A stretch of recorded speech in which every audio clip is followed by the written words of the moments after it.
Structure में एक बहुत इंपॉर्टेंट पॉइंट कहा गया है कि जब हम लोग स्ट्रक्चर को डिज़ाइन करते हैं तो आप इस पॉइंट को हमेशा फॉलो करें। The centre to centre distance between the columns minimum is 3 metre and the maximum is 5 metre.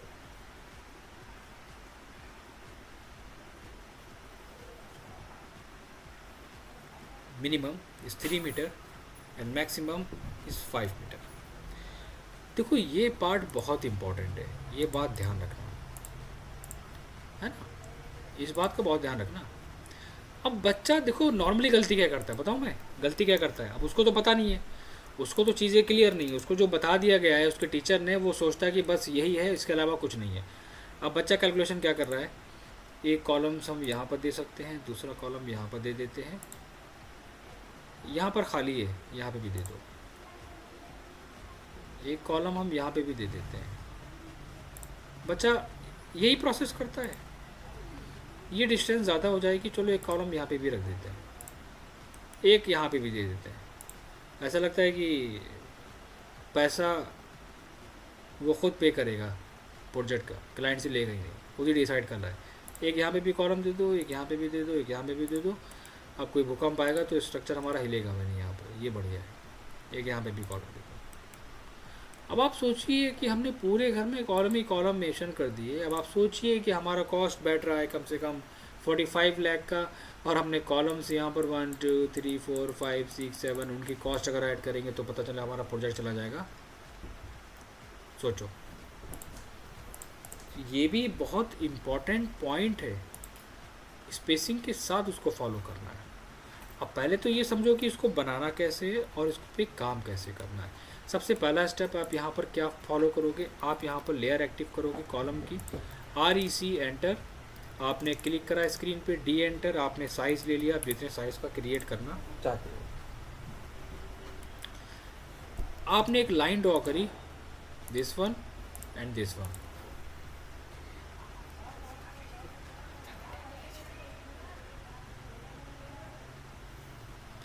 GD enter, gradient, यहाँ पर हम कलर ले लेंगे, कोई भी डिफरेंट कलर, ऐसा कलर जो मैच ना करे ऑब्जेक्ट से।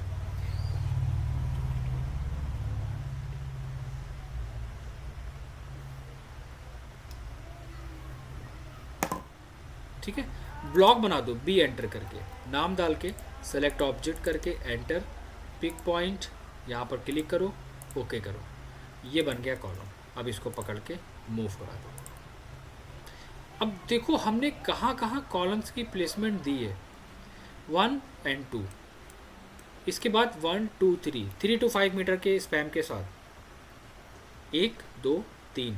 हमारा G+2 स्ट्रक्चर है तो 9/12 का on the basis of standard, 1 2 3 1 2 3 1 2 3 4, simple. अब ये नहीं करना है कि चलो एक यहाँ भी देते हैं एक यहाँ भी दे देते हैं, नहीं ऐसे नहीं करना। मतलब हर एक चीज़ को कैलकुलेट करके स्टैंडर्ड के बेसिस पे सोच समझ के आपको चीज़ों को वहाँ पर इंक्लूड करना है। इस चीज़ का आपको बहुत ध्यान देना है।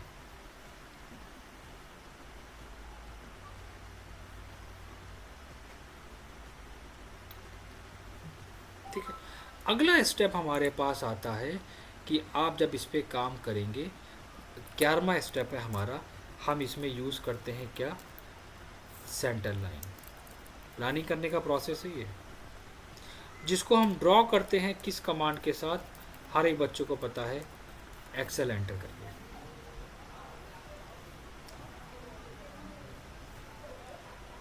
आपने क्या करा, एग्जाम्पल लो, ये ड्राइंग है हमारी, ठीक है, कॉलम को आपने प्लेस कर दिया, आपने एक्सेल एंटर किया, V एंटर किया, लेकिन एक मिनट, एक बात का ध्यान रखना, आपकी जो लेयर है वो G जब आप टाइप करोगे तो आपकी ग्रिड की लेयर आएगी, तो आप ग्रिड की लेयर चूज़ कर लेना, LA एंटर करना, यहाँ पर सर्च करो ग्रिड की लेयर कहाँ पर है, उसकी अगर जो कलर है अगर वो बहुत लाइट आ रहा है तो थोड़ा सा डार्क कर लेना, थर्ड नंबर का 1 2 3।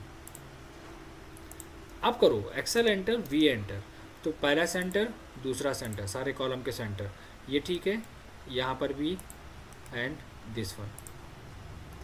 नीचे आते हैं, ये ऑलरेडी हो गया है, this one and this one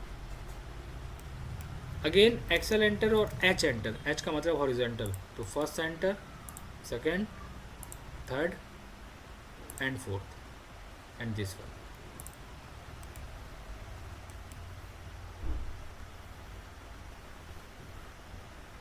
आपने रेक्टेंगल ड्रॉ करा, आर ई सी एंटर करके ऊपर के कॉर्नर से लेके बॉटम तक, और एक ऑफसेट ले लिया अप्रॉक्स 10 से 11 फीट का। एक एक पॉइंट दिमाग में रखना, गलती जिसकी हो गई तो मैं उसको क्लास में ज्वाइन नहीं होने दूंगा, याद रखना इस बात को। And delete.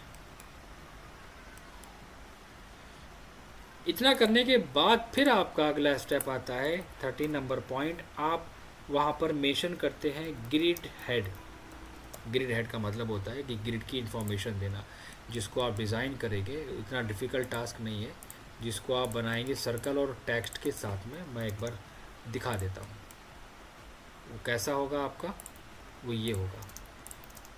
अब इसके अंदर भी कुछ कंडीशंस हैं, यहाँ पे भी बच्चा समझाने के बाद भी 99% गलती करता ही करता है। उसको जितना समझाते हैं वो उन्हीं बातों को रिपीट करता है जिन चीज़ों को मैं मना करता हूँ। तो इसलिए मैं बहुत ईजिली एक्सप्लेन कर रहा हूँ सो दैट गलती नहीं आनी चाहिए। आपने यहाँ पर एक सर्कल क्रिएट करा, लेकिन वो लेयर क्या होनी चाहिए आपकी, वो लेयर आप कोई भी ले लेना, ठीक है, अलग से लेयर को क्रिएट भी कर सकते हो। आपने एक सर्कल क्रिएट करा, आपने MT एंटर किया, पहला क्लिक, दूसरा क्लिक, आपने टाइप करा 01, टेक्स्ट को सेलेक्ट करा, ऊपर से फॉन्ट लेना बिल्कुल डिफरेंट, याद रखना। साइज़ आप कोई भी ले सकते हो, स्टार्टिंग में साइज़ छोटा आ रहा है तो आप उसको बड़ा कर सकते हो। अब किन बातों का ध्यान रखना है ये मैं ज़रा अभी एक्सप्लेन कर देता हूँ, ठीक है। ठीक है, मैं थोड़ा सा और साइज़ को बढ़ाऊँगा। अब बच्चा गलती क्या करता है, बच्चा गलती क्या करेगा कि वो कोई ग्रिड लाइन कर देगा बहुत बड़ी, ये देखो। कभी वो क्या करेगा, कर देगा बहुत छोटी। तो भैया एक बात ध्यान रखना, कुछ चीज़ें कॉमन होती हैं, है ना, उसके लिए थोड़ा दिमाग लगाना पड़ता है। आप जब ड्राइंग को जूम आउट करोगे तो आप इस एरिए को देख लेना, आप समझ जाओगे कि ये बिल्कुल परफेक्टली आ रहा है। ये मीडियम है और ड्राइंग को छोटा बड़ा करने पे भी ये दिख रहा है।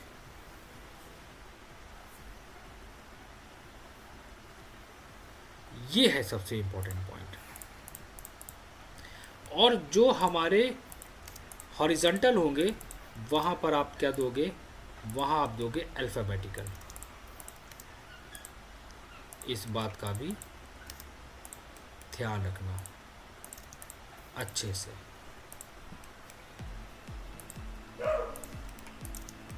ठीक।